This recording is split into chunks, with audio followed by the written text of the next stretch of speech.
So आज मी बनवणार आहे चीज केक आणि माझे सगळे इंग्रेडियंट्स इथे आहे fresh cream, paneer, digestive biscuits आणि ते बटर आहे.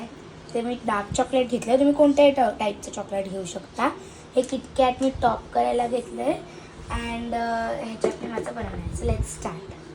सगळ्यात आधी आपल्याला बिस्किट्सना क्रंच करायचं. सो आपण आधी ट्रान्सफर.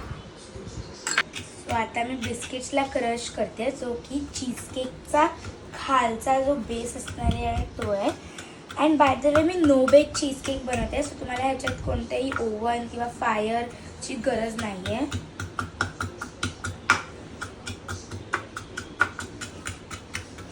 ओके, सो आता हे क्रश झालेले आहेत. आता आपण आपल्या चीज केक ज्याच्यात आपण सेट करणार आहोत त्याच्यात आपण ह्याला टाकणार आहोत आणि आपल्याला याच्यात मेल्टेड बटर सुद्धा घालायचं.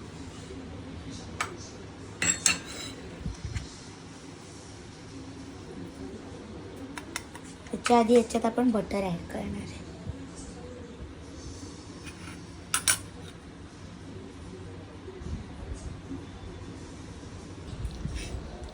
आता आपण हे मिक्सचरमध्ये बटर ॲड केलं आहे आणि आता आपण हा खालचा लेअर आहे आपला आपण आता सेट करणार आहे. आता तुम्हाला छान प्रेस करून घ्यायचं आहे खाली. ठीक आहे.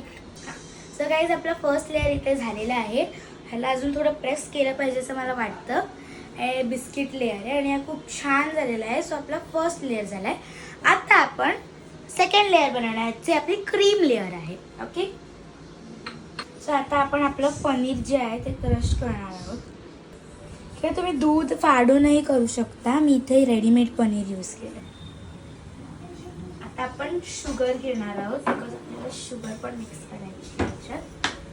आणि फ्रेश क्रीम तुम्ही पनीर इथे कुचकरलं आहे त्याच्यात आपल्याला फ्रेश क्रीम ॲड करायची आहे.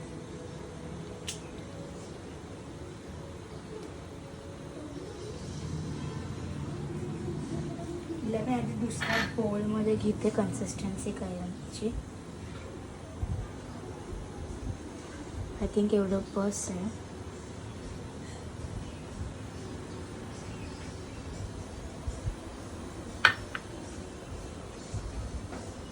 थोडं अजून टाक.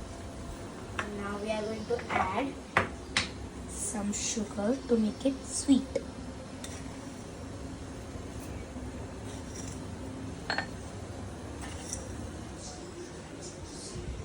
आपण टाकलेलं आहे आपलं बॅटर जास्त दिसतंय.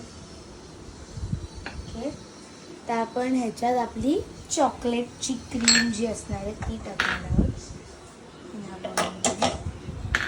सगळ्यात आधी आपण डार्क चॉकलेट घेणार आहोत. म्हणजे मी डार्क चॉकलेट घेतलं मी आता घेतलेलं आहे. आता आपल्याला मेल्ट करणार आहे. ते चॉकलेट मेल्ट झाले आहेत. याच्यात आपण आता फ्रेश क्रीम ॲड करणार. फक्त ते थोडेसे क्यूब्स राहिलेत ते आपण जरासे वितळूया.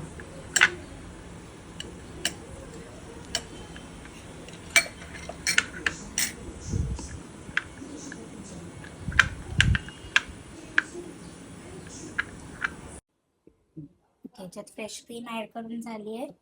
तर आपण याला परत एक विस्क देणार जोपर्यंत त्याला चॉकलेटी कलर आणि क्रीमी चॉकलेट केक झालेला आहे. परत चॉकलेट स्प्रेड झालं पाहिजे. नंतर आता मी याला रेफ्रिजरेट करणार आहे फॉर